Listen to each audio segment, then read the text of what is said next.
So, okay, good. Hi, everybody. I'm Sue Patterson, and this is Unschooling Mom to Mom. And I am back again for another Q&A.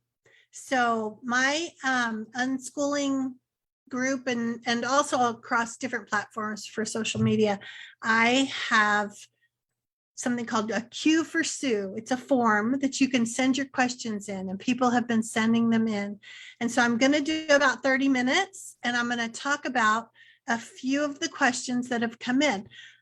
I was hoping to do this every Friday, but life, you know how that goes. So I'm going to share my screen real fast and show you some of what we're going to talk about today, so you know whether this is something you're interested in or not.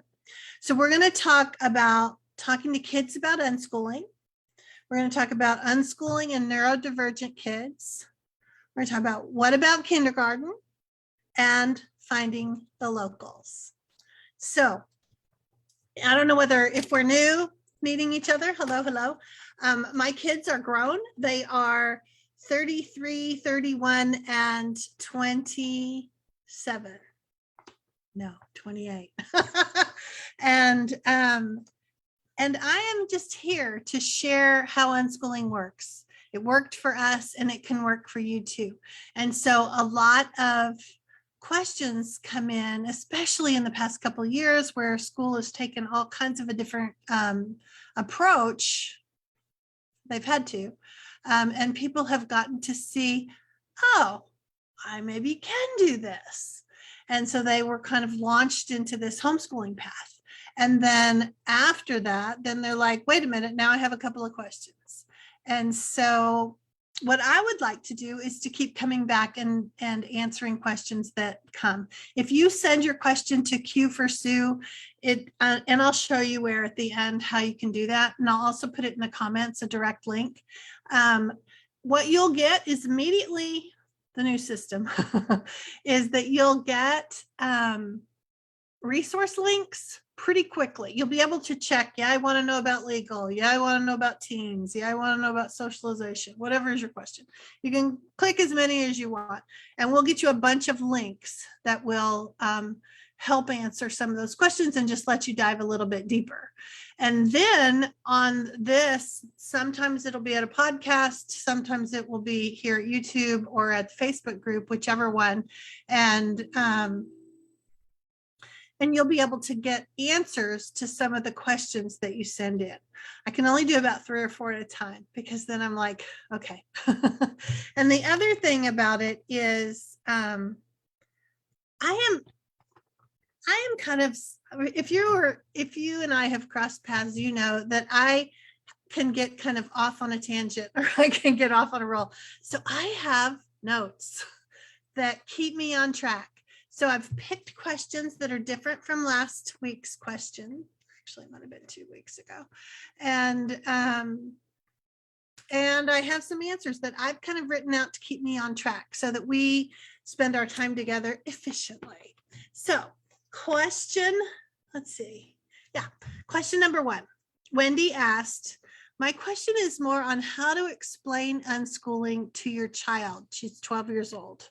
I originally was not going to explain it other than using the umbrella of homeschool, but I really feel she should know that she's not just getting her way of not going to school, but that I am making an educated choice.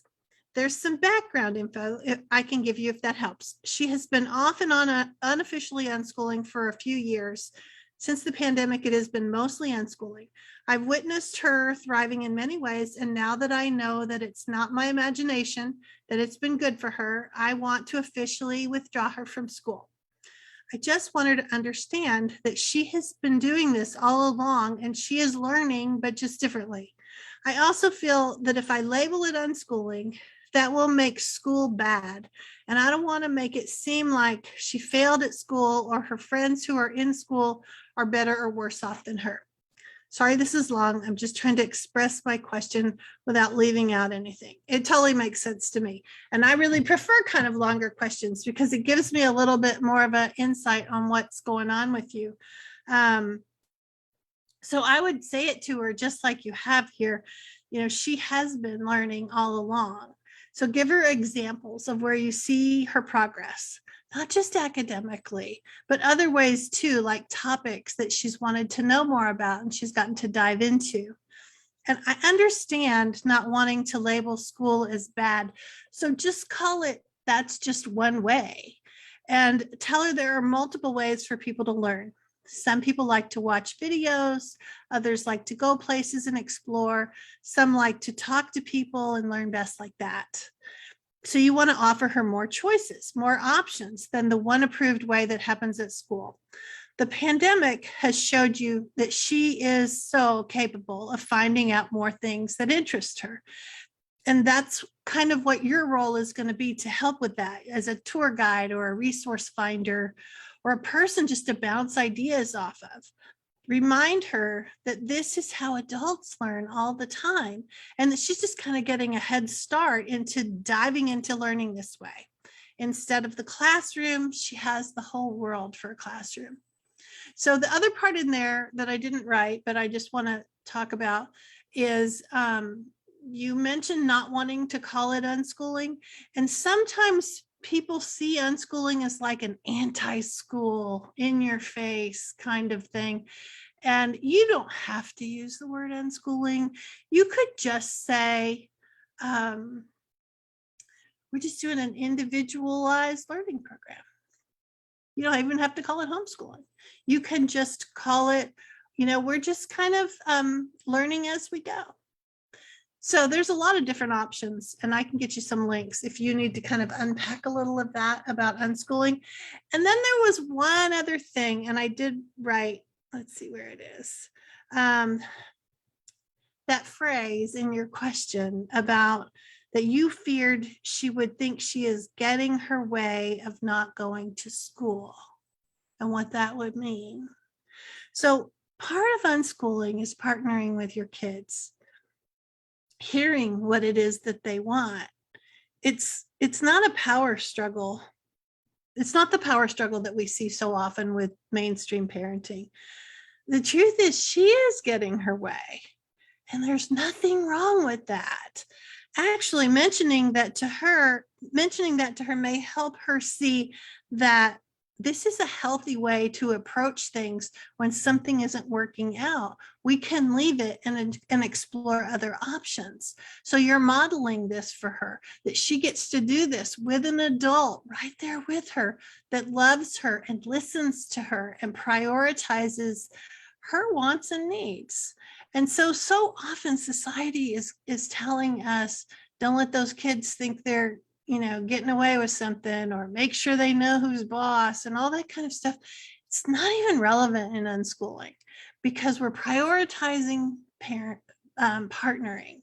We're prioritizing connecting with them and listening to them, because that's what an individualized approach is really about, right? That we don't necessarily come into it and say all kids this age need to do this. We know that's not even true. So when we listen to them, it's not about I'm acquiescing or I'm somehow letting her get away with something. It's I'm empowering her, and we're doing this together as partners. So let's see if I had anything else written on here. Kind of went off my notes. That's enough. I mean, just that you can tell her we're going to explore different ways that could work best for our family. That's a good, healthy response. And so I don't want you to be too afraid. I also don't think there's anything wrong with telling her, yeah, I know you want to try it. So let's do it. Let's see how this goes. And my very favorite way to do this is to say, let's do an experiment for a week and see how this is working. And then next week we'll modify it and change a little. And that way you're not like locked into it. Because sometimes people think, okay, this is how it's going to be. And it's harder to pull back from that. So it's better to like try things a little bit as you go. So, okay, that is question number 1. So now question number 2. Angela has a 6-year-old. She's a former public school first grade teacher, and realized that it was not serving children well. So she began homeschooling in October, and he's kindergarten. She also has her own business, an animal sanctuary, and an outdoor learning program. I began this for my children and for all children to learn through nature and rescued animals, horses, and such. So how does that work with unschooling? It seems my little boy, excuse me, is not interested in sitting and learning. Remember, he's 6. She tried Oak Meadow, but it looks, but he's beginning to associate learning with work. So I'm really liking the idea of unlearning, but feel like we're doing nothing. He plays outside all day, which I know is learning, but I plan to make some spaces that he has to access to arts and varied things to play and learn with. I have that to an extent, but before I go too far, I wondered what is best for a kiddo like him. I can't seem to find what he's passionate about. He always says he loves construction work, but he doesn't seem motivated to learn about it in what we might deem as academics. Just looking for some encouragement before I share with my husband this plan, as it is not something he understands. Thanks so much. All right. So when we move out of the play arena and we start to take over and we want to turn it into some good quality learning that looks a lot like school, kids resist. They want to stay playing. And, Angela said that he associates learning with work.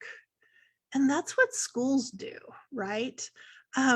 Kids from school, or recently they just left, or they've had a lot of experience with that. You know how they can find a toy and it says educational on the box, or it says learning on the box? They're like, nope, I don't want that. And it could be a perfectly fine thing, but that label is a big turnoff for them because they're used to school saying that, tying that educational, it'll be fun, I promise. And then it's not that fun. And so now they're like, oh, education, I don't want that.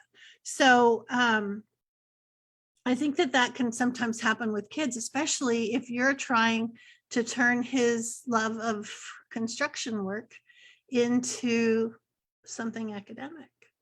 Because remember, he's only 6. That's not where he is. He may just be think of it as they're still in this real exploratory phase. They're just taking it all in. What do they like? What are their preferences? How does it go? That's really all of us, that then that becomes the catalyst to move us to the higher level, to level up, so that we're like, okay, I've gotten as far as I can get. I'm going to need to have some other stuff. And that takes a little maturity. And so sometimes as they get a little bit older, they are interested in trying something else and adding more to it to learn a little bit more, right? But it's because their end result, they can see what the end result is. So if a 6-year-old is playing with is looking around at construction stuff, construction site, or has dump trucks and stuff like that, they don't need to count dump trucks. They don't need to measure the volume of, you could still get a cup of sand and how many, oh my gosh, it's overflowing. And so you just start like playing with it.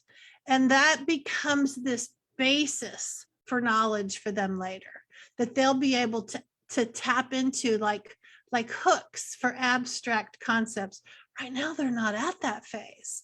And that's one of the problems with school, is that it brings that too soon to kids, that they are, before they've had enough life experiences to build up a pile of knowledge or practical examples of the problems that are written in an abstract way. If they are just abstract and they're like clueless on what that even means, no wonder they don't retain it. No wonder we didn't retain it, because we didn't have enough life experience. And so what unschooling allows you to do is build up this pile of life experience, so that then when maturity comes around, when they're older and they're still interested in that, then they do care about some of those abstract concepts. You don't have to shove it at them early, though. Okay, let's see what I wrote. I didn't even stick with my notes. Yeah, just the depth of interest in construction is at a 6-year-old level. So just giving him more opportunities to play with that, and to remember that play is the pathway for learning, especially for kids. And the good news is that now that you've stepped away from the schoolish approach, which I know is hard for teachers, it opens up so many other ways to learn. So he is interested in the learning part. He's just not interested in the teaching part. And so when you can think of it that way, think of what you're doing as just providing more opportunities to explore at whatever level he's curious about. You're diving into this full, rich life together. So I have a couple of podcasts and I'll link to them below. But number 7 of the podcast, it's called Teaching, Learning, and Unschooling. And it's about shifting and reframing the way we look at learning, and then prioritizing the partnership that we're trying to build with our kids. And then number 36, Unschooling and Playtime. There's a whole bunch about that, about how we've kind of moved away from play, and yet play is going to really be the answer when it comes to how do kids learn. There's an unschooling guide called Critics and Naysayers that has a whole section in there about spouses. And that might be something that would be helpful to you too, about when your spouse either isn't on board or needs a little bit more information, and sometimes spouses are fine with you doing the legwork, but then you just have to get understanding it well enough so that you can explain it a little bit better. Okay, so the next one, there were several questions about kids with dyslexia, kids with ADHD, different kinds of disabilities. And while my kids had a few disabilities of their own, I am not an expert on your kids. And but I can tell you what I've seen over the years, that all kids benefit from unschooling, because it's all about meeting them where they are. So we as the parents have to undo a lot of stories in our heads about expectations and comparisons. And when we let that go, we can live with the kids as they are. So enjoying their strengths and helping them navigate when they run into problems. So I also know that some of these diagnoses are worse when a kid is in school. The pressure to keep it up, the relentless evaluations, it can make a tough situation even tougher. And so when you remove the child from that situation, you see that the pressure and then the anxiety diminishes, it lessens. And so I think that oftentimes we see that some of the diagnoses are school induced, and that perhaps if they are allowed to be a little more freely moving through their day, they're in a much better place to not necessarily outgrow their disabilities, but for some kids, they are simply happening because of the situation that they're in. Not all. And so for that reason, I want to give you the name of two Facebook groups that are really good, that are filled with parents with kids who have disabilities. And so the first one is called, and I'll put the links in the comments below, but Unschooling Every Family, Embracing Neurodivergent and Disabled Learners. And the second one is called Unschooling Disabled Learners. I did do a podcast where I pointed out some of it, especially the parts about how unschooling is about meeting kids where they are. And so you don't have to worry about, are they on track? Are they, because they are on their own path, as are all kids, really. And so that's why unschooling can work for them. So the podcast is number 37. And there's a lot, if you look at the blog post that's associated with it, if you go to unschoolingmomtomom.com/podcast, you can get to the list of them, and it'll take you straight to the transcript where there's a bunch of resources linked for it. So if you're looking for something like that, I want to make sure you have it. So I did write that the most important thing to think about when kids are wired differently is for parents to not allow this to overshadow the strengths that the child has. There are many. Don't be distracted by the comparison to others. And really, that's another huge point to remember, that don't panic when you notice they can't do something at the same time as other kids. They're on their own path. And when we come to unschooling, we can offer this really individualized approach, whether it has to do with educating or parenting or how we're connecting with our kids. And it's no different for kids with disabilities. So, all right, third question, kindergarten.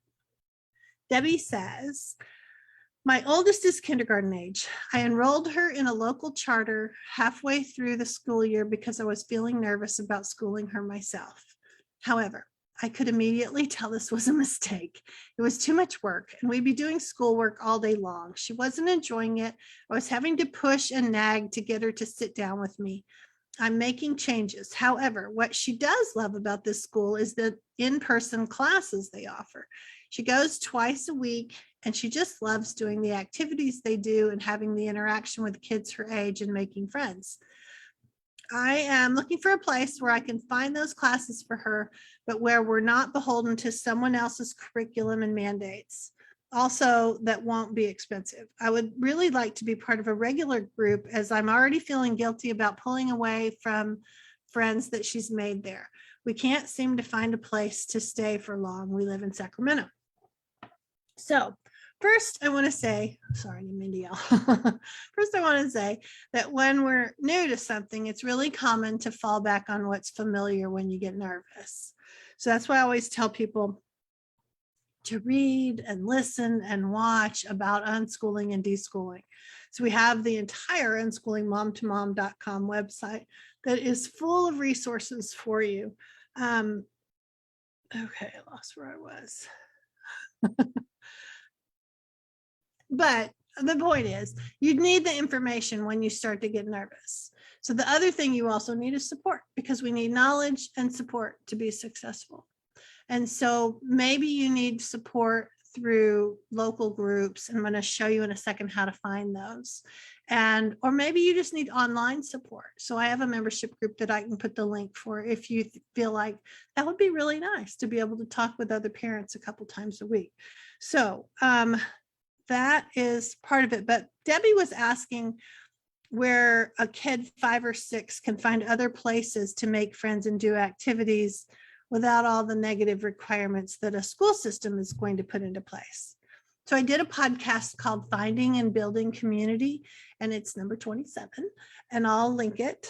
I have a lot of specifics to share about how do you start a group. We were in the military and we moved a lot, and we started a lot of groups, and we tapped into groups that were already existing. So I shared a lot of things in there about how you can do that too.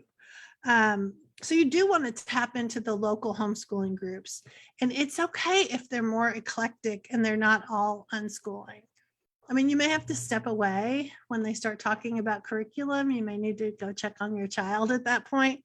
But joining these groups allows you to participate in some of the things that they've set up, and helps your kids make friends within the community.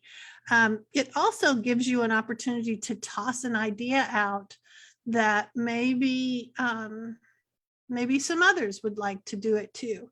And that way you can be the one to host some activity. It doesn't mean you have to host everything. Maybe it's a park day. Maybe it's something, maybe you call the museum and you say, hey, can we have some kids? They're about 5 to 7 years old, somewhere in there. Can they do some, what do you have for them? Because a lot of times they have stuff available, and they just need you to kind of corral and get 5 or 6 kids that would be interested in doing it. And maybe it's a park day. Maybe it's something at your house. Maybe it's a swimming pool, depending on where you live. Maybe it's like a pool day, at the local swimming pool, or maybe it's some messy craft in the backyard if you're crafty. and other people are happy to come over. And those are ways that kids can meet other kids. Maybe it has to do with things like dance classes or theater classes. 5 or 6 is a little young for theater, but we did some where it was like backyard musicals where we got some scripts and we just kind of learned our parts. And there for a while we did some that were nursery rhymes, stories like Three Little Pigs and Little Red Riding Hood, things like that, where they already knew the gist of the story, so they didn't all have to be readers. So those were kind of fun little ways to create a community so that the kids don't feel all alone, and neither do you. The other thing is to notice, be careful, because sometimes we have this story in our head that kids have to have all these kids around them all the time. And that's not true. Like you said, she's pretty happy with 2 days a week. She sees kids, a couple of, and so don't, unpack some of that of your own so that you can help her get her needs met at the frequency that works for her. So let me show you real fast. Let me see if I can do this real fast. We'll just do the whole screen. I'm going to show you how to, that's the Facebook group we're going into. If you go over to the Facebook group and go, let me see here. So if you go here to the Facebook group, it's a free group, anybody can join, and you get into this section called guides. And then you come to find your state or country. You can, if you put the cursor over it, it'll take you to the state or the country that you're looking for. And over on the side are people that say, hi, I live so-and-so, we're here, we have this-year-old kids and this-year-old kids. Are there any groups? Or they get to connect. Now remember, the algorithm on Facebook does not really shine favorably on us. And so it might be hard to find people like that. Just go ahead and hit reply on something. Even if it's like a couple months old, hit reply and say, we live there too. What have you guys found? And that way you just start to be actively figuring out what do you need to do to connect with people. Okay, so that part is there. The other thing is, at the website, I want you to know that we have this, and it is primarily Facebook groups, but there are more and more websites getting sprinkled in as people are kind of moving away from Facebook. So if you find one that doesn't work anymore, or you know of one that hasn't been included on here, let me know. Just write to me and tell me, and we will try to get it in here, because this is another good way to get connected with the locals. So if you just go up here to new, start here, and slide down to find local groups, then you'll get what you want. So the other part, let's see, I thought I had it. I'm going to show you where you can leave your questions. Right here. Okay, good. So if you just come here and you click this button, you'll be able to send your question over, so that when we do this again, which we'll keep doing, it's just a frequency I'm not so sure about. And we'll do 3 or 4 questions. I have at least 20 in the queue, but they're going to kind of get batched together because some have some similarities, and we'll see what we can do to help people out. You can send your question here. So that's it. Thanks for being here. Let me see if we have any questions happening. I can find them. I don't think so. All right. So this is going to be available for you to access at YouTube, and it'll stay in the Facebook group because I sent it over there too. And I think that is If you want more information, go over to Unschooling Mom to Mom. I'm happy to help you dive deeper into some of your questions. If your question is sitting there waiting and you're like, she didn't do mine, we can always hop on a coaching call for just a half hour just to kind of crank out some questions, because sometimes those fears that we have, if we can just knock them out, then we can move forward and have a little happier time connecting. And then, of course, there's the membership where we have all kinds of information and ways to connect. And I'm in there all the time, so you get a lot more attention. So if you want to dive deeper and you need a little bit more support, we have all of that for you. So I think I'm going to wrap it up if I can figure out how to turn off all these things. Oh, and this will also be a podcast too, so that if you're more of an audio person and you'd rather just listen to it, we can do that with you. All right. So we'll see you next time. Thanks for being here. Y'all take care. Happy unschooling.